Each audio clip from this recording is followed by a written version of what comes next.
Are you itching to share your opinion on an issue facing your industry? Perhaps someone is taking you to task, or you feel the local press is not giving you the press you deserve. Then it's time to write an op-ed. The question is, how?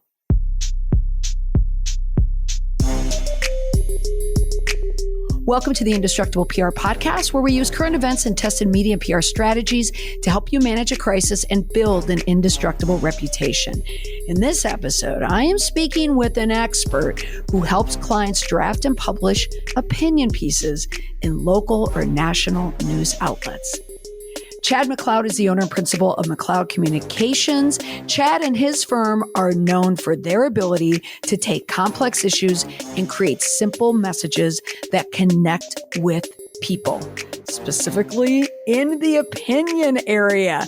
With more than 15 years in the PR industry, Chad and his brother Joe have created a firm to help their clients locally in Florida, but really all over the country as well, land their opinions in a place that some people don't naturally think about: going to the local press, the national press, in the opinion section. So Chad and I spent some time talking about how to do that. He works with clients directly to help them land their pieces, but he also shares information for the do-it-yourselfers out there who want to get their message across, particularly in a local paper. So if you want to learn how to write an op-ed and land that op-ed, we'll take a listen. Chad, welcome to the podcast to talk about a topic that I don't think many people talk about nowadays: op-eds.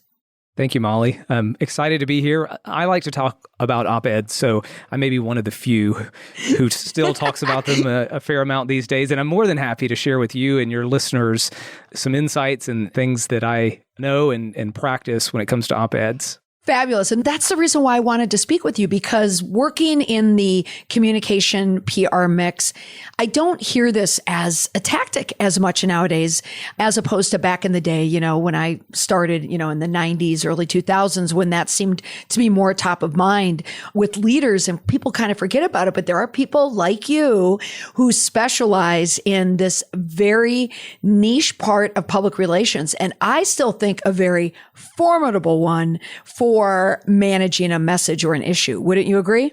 Absolutely. And sometimes we will tell clients just in a discussion, maybe we haven't gotten to the point of picking a topic or deciding on an op-ed as a tactic, but we will say, don't forget about op-eds in your strategy and planning and the issues that are important to you. We just had this discussion last week with a client, and as we heard the CEO of the company talking about some of the issues in their industry, and I looked over at Joe, who's my business partner and my brother as well. And I said, I think this is an op-ed. I just hear it. I hear this being formulated right now, and we can turn this into something that will really work. And I think publications will be interested in. Okay, so now here we go. An op-ed. Explain to me, when you explain it to your client, how do you describe an op-ed? What is it? Yeah, so assuming a client, most people I think have some familiarity with the editorial pages, and you read opinion columns. And so that's basically it. An op-ed is an opinion piece on a particular issue. And it's longer than, in our field, the typical news release or something that's a little shorter. An op-ed many times is about twice the length of a standard news release. So we're looking between 600 and 800 words. It has the ability to really get into more detail of an issue and to make a point and to take a position on something that is current.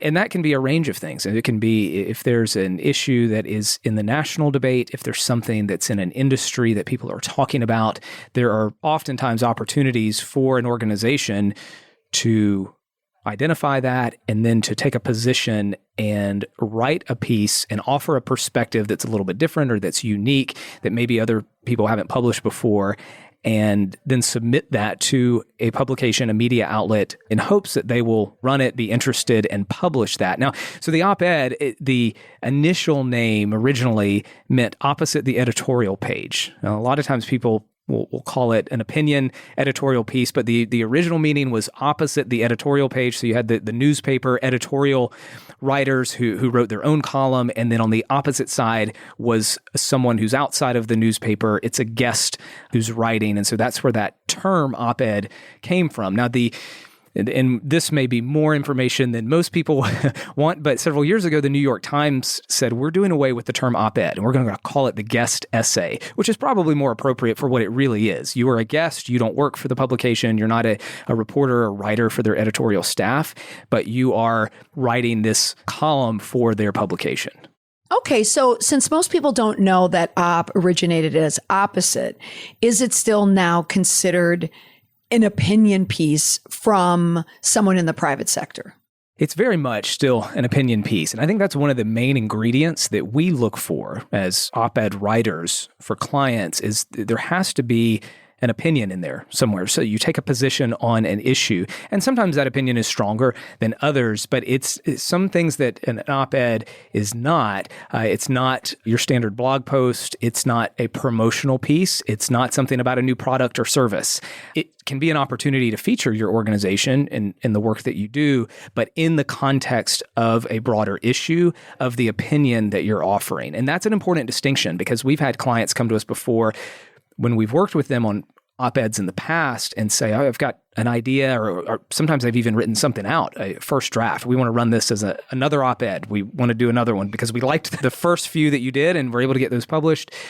And we look at it and say, well, it may work in another format and another medium, but it's not fitting for an op-ed. If we pitch this to a media outlet, there's no way they're going to run it. And we don't want to put ourselves or you as the client in that position to send them something and they don't want it. And we really want, when we're going to an outlet with a draft op-ed, that they know, hey, it's coming from us. We've submitted other pieces before, and they will give it consideration, even if they don't run it. And sometimes you'll run into a situation where maybe the outlet published something on that issue recently, and some publications have policies that they will not run something on the same issue, even if it's a different perspective, for so many days. Or maybe it's from the same author. If you have a CEO who is published in a certain newspaper, we have found before that sometimes those outlets may not run that same author again for a certain amount of time. And so those are just some of the rules of the game that are important to know and that we can help clients kind of steer and find their way through that.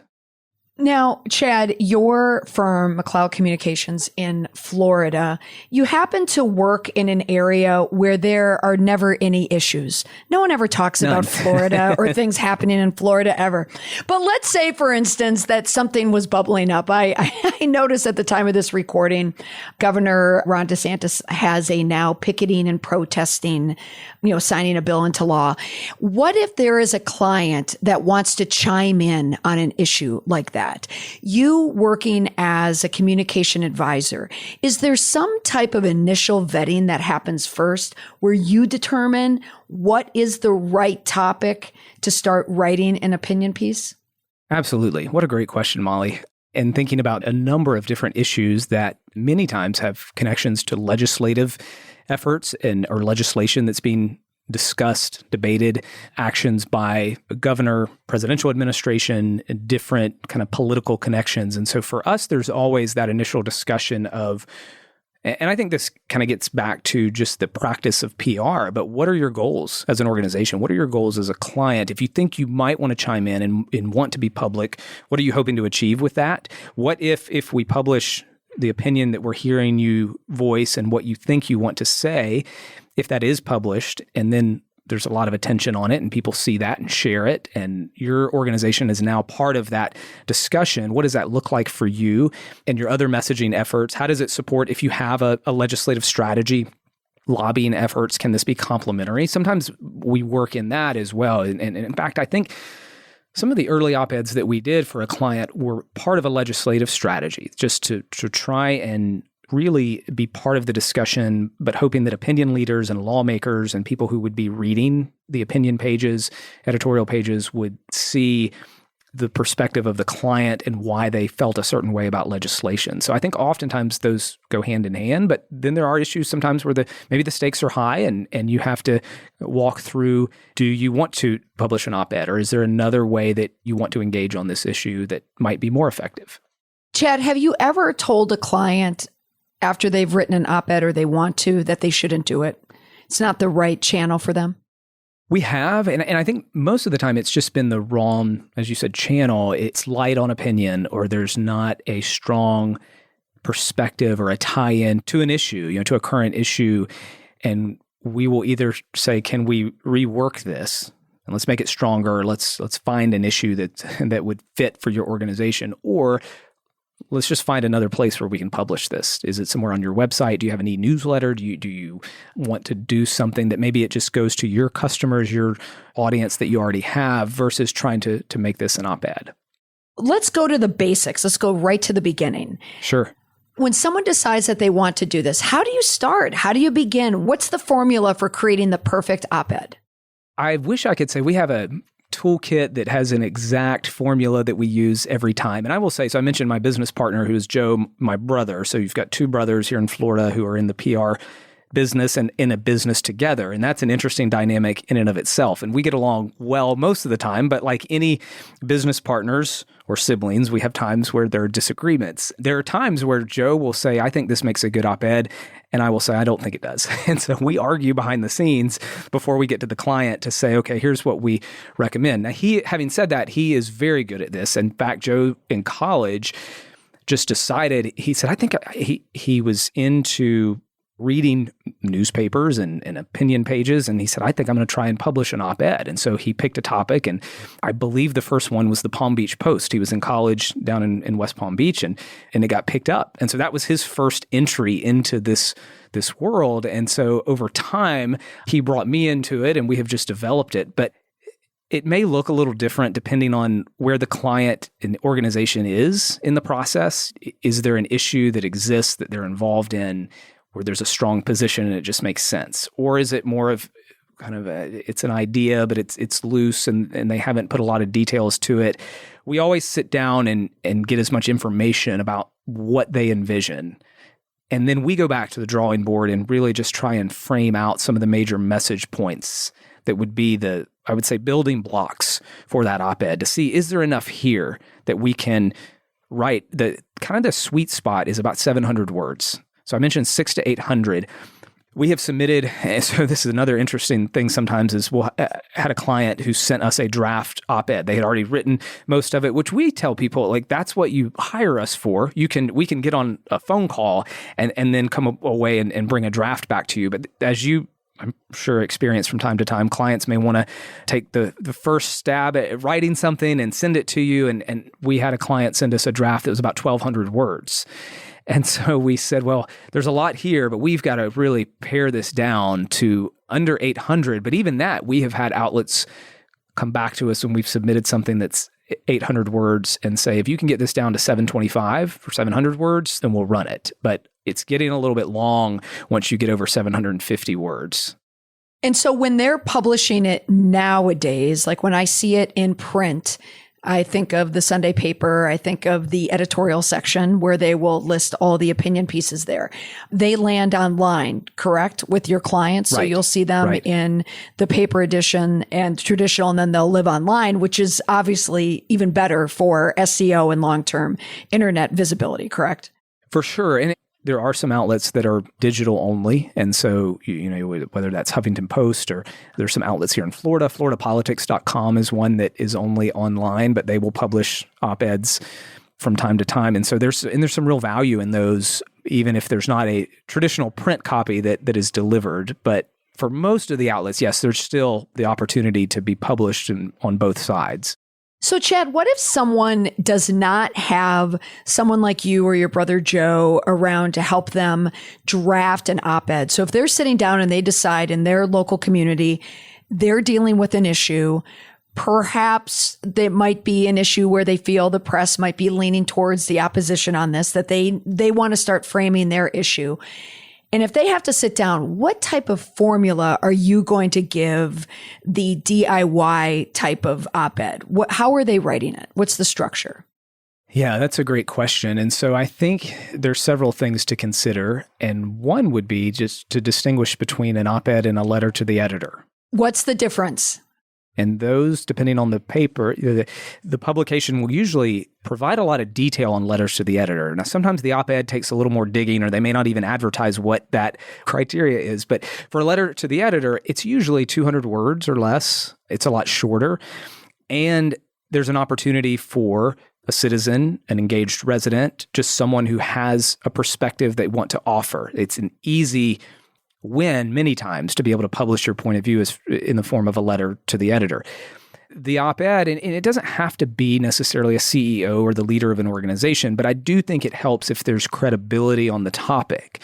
Now, sometimes that varies. Maybe it's, again, it can be a resident of a community. It can be someone who's connected to or has a personal impact or something they have experienced around this issue. It doesn't always have to be the leader of the company. In fact, we have done for clients, we have found somebody who's connected to their brand or had a positive experience in their program and written an op-ed from their perspective. But I think someone just kind of DIY, I'm going to sit down and write my own. And we have had this before where someone maybe in our network, another PR practitioner has been tasked with publishing an op-ed and they've never written one. And so now their boss wants them to do this, but they're not in a position to hire an outside firm. And so we always say, just begin with the end in mind. What is it that when you've written your piece that you want readers to understand, to know, to walk away with? Try to be concise. I know it sounds, 600 to 800 words may sound like a lot, but if you're really framing an issue and trying to give examples and sometimes statistics, it can, as I mentioned, the example of the client who came to us with over 1,000 words, it can easily get away from you. So try to be concise. You do have a little bit more time with an op-ed compared to a news release to get to the point. So sometimes you have a few paragraphs where you can set up the issue, the context, but you still need to get there to that issue. What is the main issue? What new information do you have to offer? That's something I always look for. Is there a new nugget of wisdom or some perspective that hasn't been shared, or do you think people are missing that you want to draw out as part of your op-ed piece? So be looking for that. And then, Chad, let me ask you this. Is there ever a reason why someone would write an opinion piece within a news release, or should opinion just be kept to an op-ed, to an opinion piece? We could probably spend some time and gather our PR colleagues and debate that one. Should opinion be in a news release? I would lean toward no. A news release, we're announcing news. It's more of we want the media who are receiving that to know it is news and not opinion. Now, sometimes that opinion kind of spills over into news release in the form of quotes and things like that, but I think that's our job as good PR practitioners to rein that in and manage that. But a true opinion, we want to give an opinion, a personal view on something belongs, and I think, in that editorial section. That's really the format. That's why it is a little bit longer.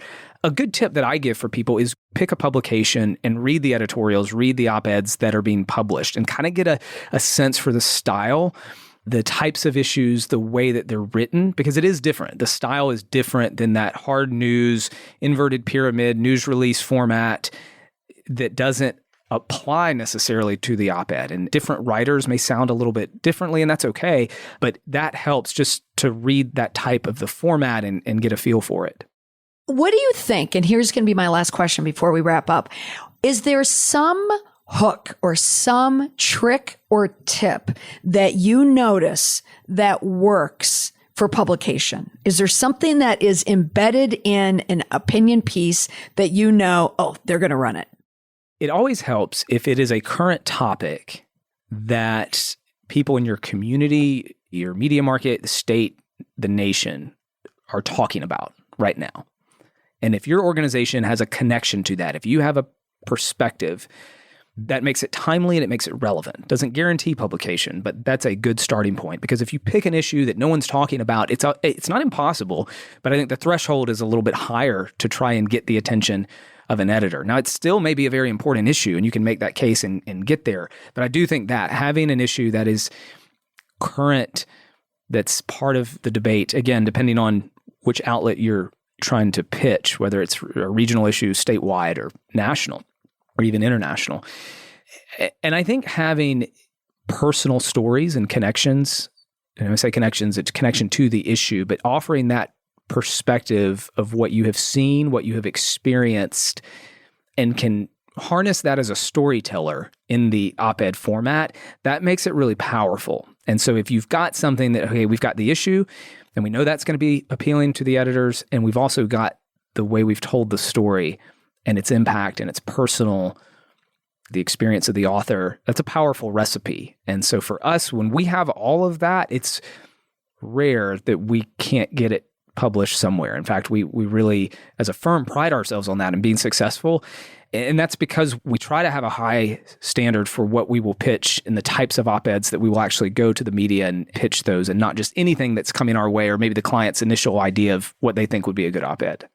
So Chad, at the end of every podcast, I like to leave an indestructible tip. And that's one of those easy leave behind tips. If there's one thing that someone can remember about this topic that might really let that op-ed piece shine, or something that you think is just truly beneficial to their reputation or the reputation of the organization, what would that be? What do you always tell your clients, that one tip?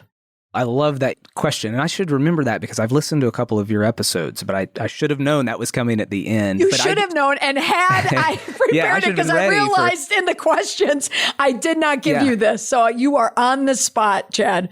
Yeah. And I've shared a couple of tips. One thing that I think I would tell people, if you're considering an op-ed and you're speaking out, offering an opinion, oftentimes there is another side. There is another perspective. There's another issue. Do your best to address the criticisms and some of the concerns as objectively as you can. And that, for an organization, sometimes coming into it, they're so passionate about why this position is right, or this legislation is good or it's bad, and here's what we've seen. And I think it strengthens your argument in your op-ed if you stop. And within that, now you don't have a ton of time, but if you can address, we understand some people, here's why they believe this or feel this way, but let us tell you the other side or our experience. I think that is strong and it's powerful, and it can be easily left out if you don't intentionally stop and say, well, why are other people would be opposed to our position, or are they saying something else? Address that and take that on, make that part of the opinion piece. Chad, I love that answer. Always think about what is the other side, of course, because it draws people in and it shows that you are acknowledging what it is. You're thinking objectively on it, and people will keep reading. It's not just the rantings of a crazy person. Right. It's someone who's truly thought about both sides of the issue and why their issue may be more pertinent. Oh, that's fabulous. All right. Well, Chad from McLeod Communications, you and your brother Joe are really putting together quite the media empire there, helping a lot of clients, especially in Florida with Florida politics. No issues at all here, as you said. You're right. None. No. Hey, just a quick aside. Have you worked with any clients who had to write an opinion piece about Disney? We have not. No, we haven't. And we haven't. Doesn't mean that will never come our way, but so far we haven't. Okay. Yeah. Because gosh, there is so much. No wonder your business is doing so well, right? Right. No shortage of issues or the need for public relations, as we say these days. So, yeah. Yeah. Well, thank goodness for both of us. All right. Well, Chad, thank you so much for joining me on the podcast. I know this was incredibly helpful to a lot of people. Where would be the best place that people can find you? Thank you, Molly. Thank you for having me on. I appreciate the opportunity, and it's just great to talk about this more. You can find me at McLeodCommunications.com. I always like to emphasize McLeod is McLeod. So that's McLeodCommunications.com. That's the hub of our business, and our podcast is there, and contact information and all of that. And would love to have your listeners connect down the road. Absolutely. I would highly recommend that they listen to your podcast on Message as well. All right, Chad, it was great speaking with you. I learned a lot, so I appreciate you taking the time. Thank you, Molly. It's great being here. My thanks to Chad McLeod from McLeod Communications for joining me on the podcast. You can find more information about Chad in the show notes. And also don't forget to listen to his podcast on Message. It can be found anywhere you listen to your podcast, like where you're listening now. That's all for this week. Bye for now.